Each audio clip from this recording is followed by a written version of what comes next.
enregistré à son insu durant une discussion avec des étudiants d'une école de commerce lyonnaise. Le président des Républicains Laurent Wauquiez dénonce aujourd'hui un comportement illégal et menace de donner des suites judiciaires à l'affaire. Des 13 heures d'enregistrement reçues de sa source, l'émission Quotidien n'a pour l'instant diffusé que quelques minutes sur l'antenne de TMC. Assez pour faire sortir Laurent Wauquiez de ses gonds.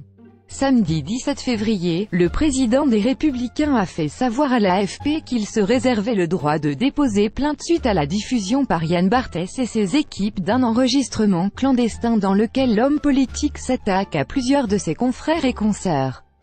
Les propos qui ont été diffusés par l'émission ont été enregistrés de façon illégale avec des méthodes peu déontologiques qui ouvrent la voie à des suites judiciaires, a indiqué Laurent Wauquiez. Dans l'enregistrement en question, immortalisé lors d'une visite du président des Républicains à l'école de commerce M Lyon, Laurent Wauquiez mettait effectivement en garde les élèves avec lesquels il était censé échanger. Si on veut que ce lieu soit un lieu de liberté, il faut que tout ce que je dise reste entre nous, avait-il prévenu avant d'ajouter, si j'ai la moindre interface qui sort par le moindre élève, là pour le coup, ça se passera très mal. Malgré ces mises en garde, l'enregistrement a bien fini par parvenir aux équipes du quotidien. L'émission n'a finalement diffusé qu'un court extrait de la longue conversation s'étalant sur 2 jours. Dans l'un des extraits, l'homme politique estime par exemple qu'Emmanuel Macron a organisé la chute de François Fillon lors des élections présidentielles. Je pense qu'il a largement contribué à mettre en place la cellule de démolition, oui bien sûr.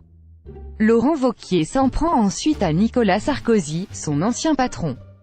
Nicolas Sarkozy en était arrivé au point où il contrôlait les téléphones portables de ceux qui rentraient en Conseil des ministres.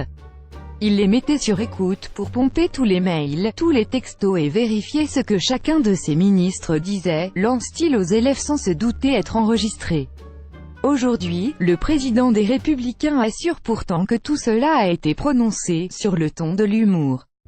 Il n'a par exemple jamais été question dans mon esprit de soutenir qu'on ait fait surveiller des membres du gouvernement dans le cadre du Conseil des ministres, a-t-il assuré à l'AFP.